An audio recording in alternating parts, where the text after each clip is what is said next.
अगर अवाम के अंदर आपकी जमात की मकबूलियत हो तो जब जलसे का ऐलान होता है अवाम चल के जाती है। वो और बात है कि इनकी जितनी भी पार्टीज हैं, ये जो मर्जी, ये इनको कीमे के नान खिलाने पड़ते हैं जलसे पे लोगों को बुलाने के लिए। बल्कि उधर सिंध के अंदर तो पैसे देते हैं जलसों पे आने के लिए। तो हमें अल्लाह ने इज्जत दिया हमारी पार्टी को, तो उसने लोगों के दिलों में डाला है कि ये वो जमात है जो इंशाअल्लाह पाकिस्तान में एक इंसाफ का निजाम लेके आएगी, इसलिए लोग आते हैं। लेकिन पिंडी और जो सारे इर्द गिर्द के मेरे जो अहदेदार हो, ये समझ जाओ एक चीज कि जब आप मुजाहरा करते हैं, जब प्रोटेस्ट करते हैं, तो उसके लिए तंजीमों को, लोगों को निकालना पड़ता है। उस पर लोग खुद नहीं आते। और इसीलिए मैंने अब जो मेरी प्लानिंग है मार्च की इस्लामाबाद, ये मैंने बड़ा इसकी एक एक पहलू सोच समझ के मैं प्लान किया है, हर चीज का। उनको तो मैं जानता हूं जो राना सनाउल्लाह और शहबाज शरीफ टाइप लोग हैं, इनको तो मैं बड़ी देर से 30-40 साल से जानता हूं। जो बुज़दिल लोग होते हैं, ये याद रखें, मेरी तहरीक इंसाफ के नौजवानों, एक चीज याद रखो, जितना बुज़दिल आदमी होता है उतना जालिम होता है। जालिम ही बुज़दिल होता है। दिलेर लोग जुल्म नहीं करते क्योंकि उनको एतमाद होता है अपने ऊपर।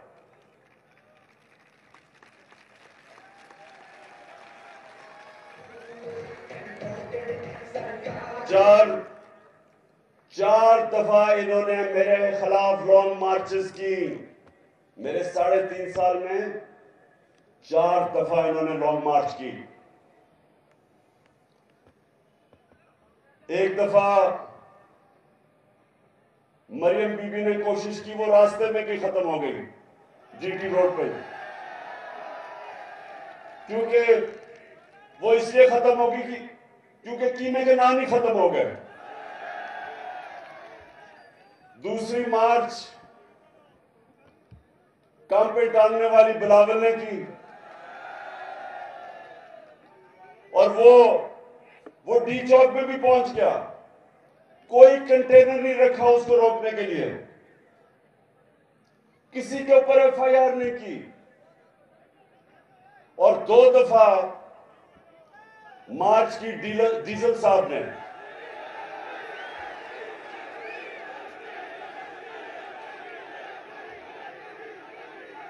डीजल के परमिट पे पलने वाले ने 2 दफा मार्च की। पूछे, पुलिस है या पुलिस पिंडी की भी है, इस्लामाबाद की, पूछे, कोई हमने उनको रोकने की कोशिश की? बल्कि मैंने तो डीजल साहब को कहा कि अगर खाने पीने की जरूरत है हम वो पहुंचा देंगे आपके पास। क्योंकि पिंडी हमें किसी से खौफ नहीं, क्योंकि अवाम हमारे साथ है, हमें किसी से डर नहीं है। लेकिन इनको हमारे से डर है। जब भी मैं मार्च का नाम लेता हूं तो काम पे टांगनी शुरू हो जाती है। अब इनको नहीं पता कि मैंने क्या करना है, और मेरी टीम को भी नहीं मैंने बताया मैंने क्या करना है, क्योंकि मुझे मसला ये है कि हमारी हर जगह फोन टैप, टेलीफोन टैप, घर टैप, नौकरों को भी इन्होंने खरीदने की कोशिश की। अभी तो वो ऑडियो टेप निकल रही है कि प्राइम मिनिस्टर के ऑफिस में वो भी टैप हो रहा था। मैं अपनी एजेंसी से पूछता हूं कि क्या तुम्हारा ये काम रह गया है कि अपने ऊपर लोगों के ऊपर जासूसी करो?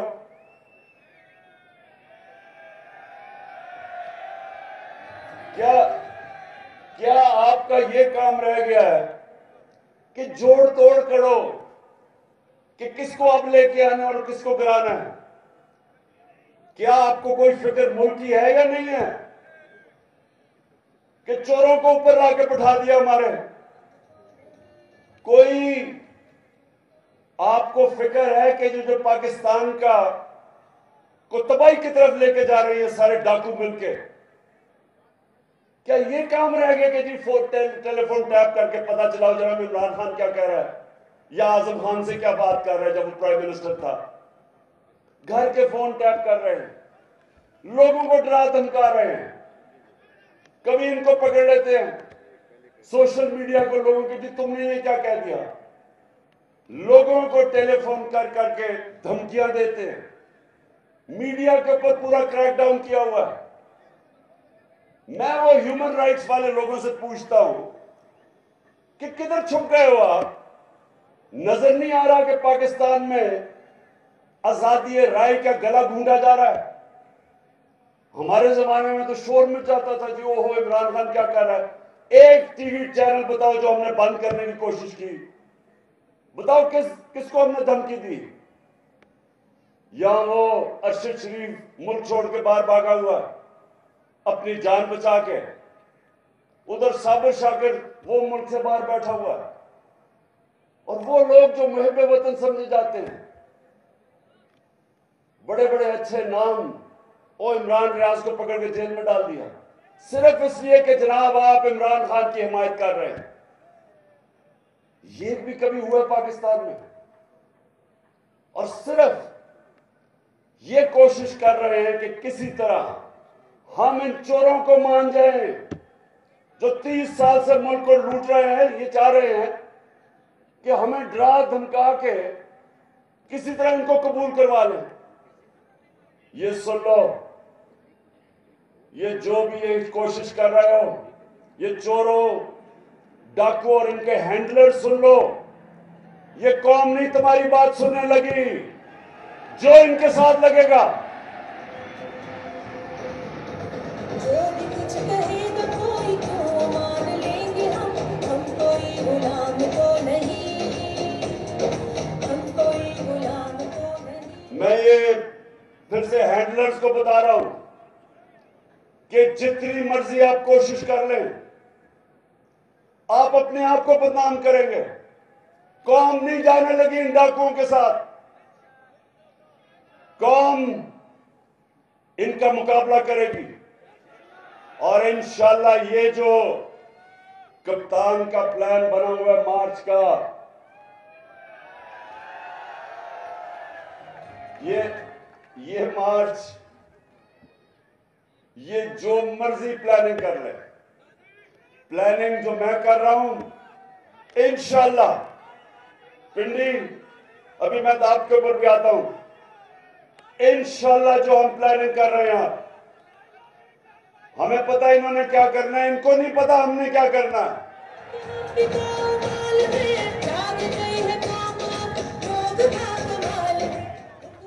अब अच्छा पिंडी में अभी आपको जो आज मैंने आप सबको अहदेदारों को इकट्ठा किया है, मैंने भी आपकी ड्यूटीज लगानी है। उससे पहले आपने देखा होगा कि पहले जो इस मुल्क का बड़ा फ्रॉड, जब नैब ने उसको बुला के पूछा, मुल्क का फाइनेंस मिनिस्टर था, कि जनाब आपकी 2012 में 80 लाख आपके असासे थे और 4 साल के बाद वो 80 करोड़ पे पहुंच गए, तो आपके पास पैसा आया किधर से? जब ये सवाल पूछा, उसने प्राइम मिनिस्टर के जहाज में बैठ के तो मुल्क से बाहर भाग गया। अच्छा, ये कमाल चीज ये है, पिंडी जरा ये सुने में, कमाल चीज ये है कि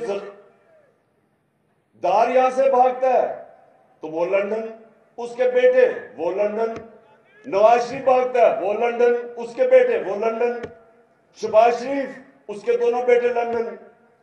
और अब मरियम ने बड़ी दुख भरी कहानी सुना के तो वो भी लंदन। मुझे जरा ये बताएं पिंडी, मैं शायद मुझे इस चीज की समझ नहीं आ रही, क्या इनकी कोई बरतानिया की मलका से कोई रिश्तेदारी तो नहीं? मैं तो समझा था ये ग्वाल मंडी में पैदा हुए हैं, लगता है कि ये लंदन में सारी फैमिली पैदा हुई है।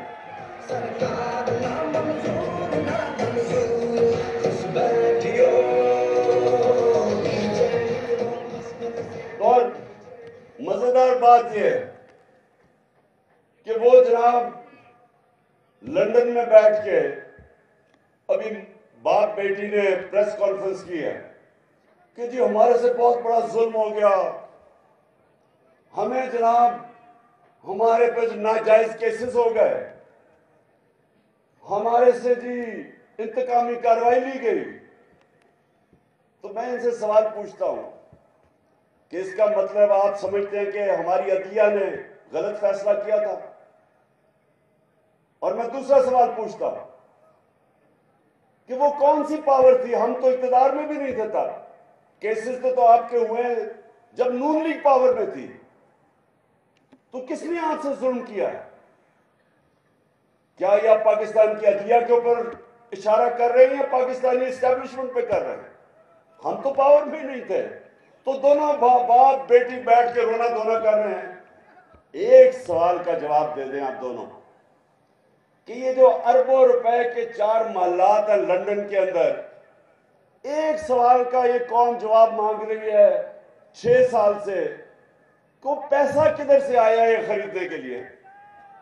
मान तो गए हैं कि हमारे हैं, तो जब आपके 4 महंगे तरीन लंदन के इलाके में 4 महलात हैं, तो ये आज तक जवाब क्यों नहीं दे सके कि पैसा किधर से आया? मेरे पे उन्होंने केस किया कि इमरान खान का लंदन में फ्लैट था, मुझे अदालत लेके गए, 10 महीने अदालत में जो इन्होंने मेरे से सवाल पूछा मैंने बताया। मैं तो कोई मुल्क का पब्लिक ऑफिस होल्डर नहीं था, ना मैं एमएनए था, ना वजीर था, ना वजीर आजम। तो मेरे से जो सवाल पूछे, मैं तो क्रिकेट खेलता था, सबको पता था। जब मैंने वो फ्लैट खरीदा, मैं तो काउंटी क्रिकेट खेलता था बरतानिया में। उसके बावजूद एक एक जवाब दिया मैंने अदालत में कि किधर से मेरे पास पैसा आया, खरीदा कब, बेचा कब, पाकिस्तान पैसा बैंकों के जरिए लेके आया। अगर क्रिकेटर जवाब दे सकता था तो नवाज शरीफ तो मुल्क का 3 दफा प्राइम मिनिस्टर था, ये क्यों नहीं जवाब दे सकता?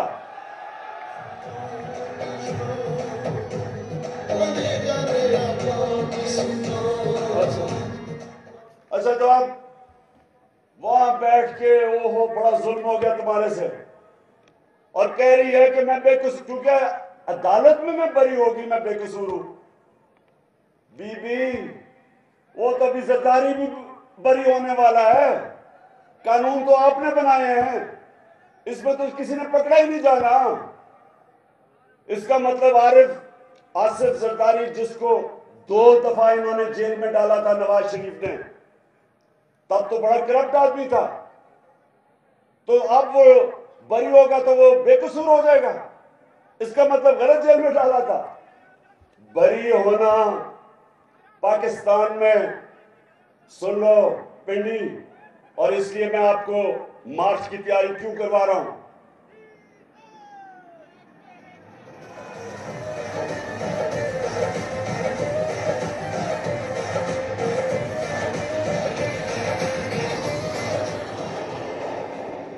बेटी, इस वक्त जो इन्होंने कानून बना दिया, जो पाकिस्तान का ताकतवर डाकू होगा वो बरी हो जाएगा, वो पाकिस्तान के इंसाफ का निजाम में पकड़ा ही नहीं जा सकता, जिसको व्हाइट कॉलर क्राइम कहते हैं।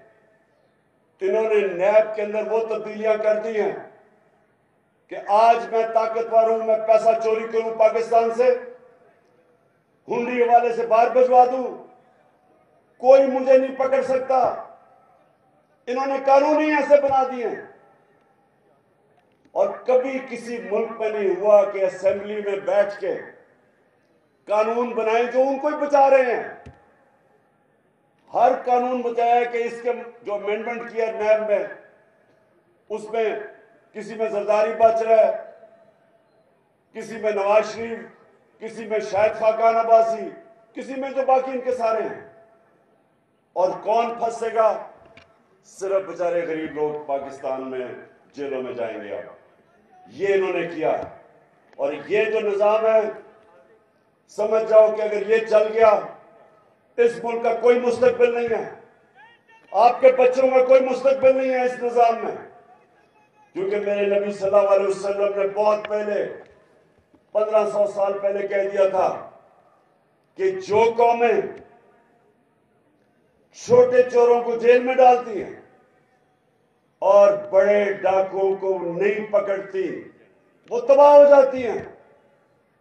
ये मेरे नबी ने 1500 साल पहले कहा था कि जो कौमें कानून नहीं कायम कर सकती, इंसाफ नहीं कर सकती, जेल जिस कौम में सिर्फ गरीब लोगों से भरे हों और ताकतवर डाकू सारे लंदन में बैठ के याशिया करें और मुल्क में वापस आए, हुकूमत करें, लूटें और फिर बार भाग जाएं, उस मुल्क का कोई मुस्तकबिल नहीं है। इसलिए मैं अपनी सारी कौम को तैयार कर रहा हूं कि ये जो अब हम मार्च करेंगे, ये इंशाल्लाह पाकिस्तान की तारीख की सबसे बड़ी, पाकिस्तान की तारीख की प्रोटेस्ट मार्च होने वाली है। ये हम अपने आइन और कानून के बीच में रहेंगे। हमारा हक है पुरअमन एहतजाज, पुरअमन एहतजाज होगा। और इंशाल्लाह ये जो इस बारी हम इस्लामाबाद की तरफ आएंगे, राना सनाला, तुम और शहबाज शरीफ उल्टे भी लटक जाओ, कुछ नहीं कर सकोगे। अच्छा, अब पिंडी, आप सब ओहदेदार हैं, अभी मैं आपसे हल्फ लूंगा, लेकिन उससे पहले मैं आपकी सारी पिंडी की क़यादत को कहना चाहता हूं कि आपने हर ओहदेदार को पैम्फलेट्स देनी है हकीकी आजादी की। और ये जो पैम्फलेट्स हैं, ये आपने डोर टू डोर जाना है। आप सबने मेरे से वादा करना है कि आपने हर यूनियन काउंसिल में एक घर नहीं जो आपने नहीं छोड़ना, घरों में जाके आपने पैम्फलेट बांधनी है और आपने वहां लोगों को बताना है कि ये हम अपने मुल्क के मुस्तकबिल की पॉलिटिक्स नहीं कर रहे हैं, जहाद कर रहे हैं, मुल्क को आजाद करने की जहाद कर रहे हैं। तो आपने सबने मेरे से वादा करना है कि अब से लेके, थोड़ी देर में मैं कॉल दूंगा, अब से लेके कॉल तक आपने हर रोज अपने यूनियन काउंसिल के एक घर कवर करना है, एक डोर टू डोर जाना है। और मैं अपनी ख्वातीन को भी कह रहा हूं कि आपने भी सबने पूरा प्रोग्राम बना के कोई इलाका नहीं छोड़ना आपने। और आप हैरान होंगे, लोग आपकी इंतजार कर रहे हैं, कौम तैयार बैठी है, आपकी मुंतजर है। वो चाहते हैं कि पार्टी की तंजीम उनको लीडरशिप दे और वो लीडरशिप आपने देनी है। और मैं अपने सारे एमपीज को, एमएनएस को, आपने सिर्फ और सिर्फ अब पिंडी में रहना है और आपने लीड करना सबको। लीडरशिप का काम है, मेरे एमएनएस और एमपीज, आपका काम है कि पूरा पिंडी और इसके इर्द गिर्द जितने भी इलाके हैं, सारे जो यूनियन काउंसिल सब कवर करने आपने। मैं अपने ऑफिस से, चेयरमैन के ऑफिस से, मैं हर रोज मॉनिटर करूंगा कि किसकी क्या परफॉर्मेंस है। जो परफॉर्म करेगा वो इस पार्टी में ऊपर आएगा, जो परफॉर्म नहीं करेगा, जो इस बार परफॉर्म नहीं करेगा, मुझे ये ना कहना कि जी मेरे से ज्यादती होगी जब टिकट देने का वक्त आएगा। मैं फिर से कह दूं, ये पॉलिटिक्स नहीं हो रही, ये आपके मुल्क के लिए जहाज लड़ी जा रही है। और मैं सारे फिर से अपने आमिर क्यानी, आपकी ड्यूटी है, आपसे मैं हर रोज पूछूंगा कि कितना एरिया कवर किया आपने, क्योंकि वो वक्त अब बड़ा करीब है जब मैं अनाउंस करने लगा हूं। और उससे पहले मैं आपकी तैयारी पूरी देखना चाहता हूं।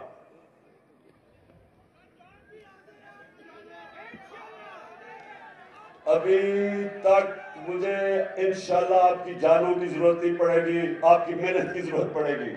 सबने मेहनत करनी है। और सर अब हम एक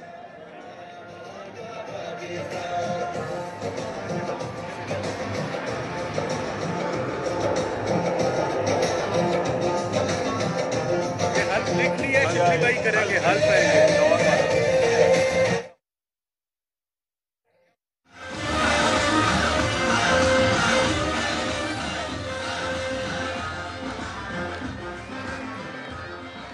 अच्छा जी, आप सारे खड़े हो जाए, क्योंकि अब एक पहले आपने हल्फ लिया था तंजीम का, अब आप मेरे साथ हल्फ ले रहे हैं जो हम अब जहाज लड़ने जा रहे हैं। शिबली जी सर। हाथ ऊपर। मैं अल्लाह को हाजिर नाजिर जानकर, अल्लाह को हाजिर नाजिर जान के ये हल्फ उठाता हूँ ये हल्फ उठाता हूँ कि मैं पाकिस्तान के आईन की मैं पाकिस्तान के आईन की हमेशा पासदारी करूँगा, हमेशा पासदारी करूंगा, और ये कि मैं इस हकीकी आज़ादी के लिए, इस हकीकी आजादी के लिए अपने लीडर इमरान खान के साथ इस जिहाद में उस वक्त तक खड़ा रहूँगा जब तक हकीकी आज़ादी हासिल नहीं कर लेते। हकीकी आजादी हासिल नहीं कर सकते। अल्लाह हम सबका हामी और नासिर हो। अल्लाह हम सबका हामी और नासिर हो। शुक्रिया। अच्छा पिंडी, अभी आपने हल्फ लिया ऊपर वाले के सामने, आपने मुझे मायूस नहीं करना, और मेरी अब आपसे इंशाल्लाह मुलाकात होगी मार्च के ऊपर। पाकिस्तान जिंदाबाद।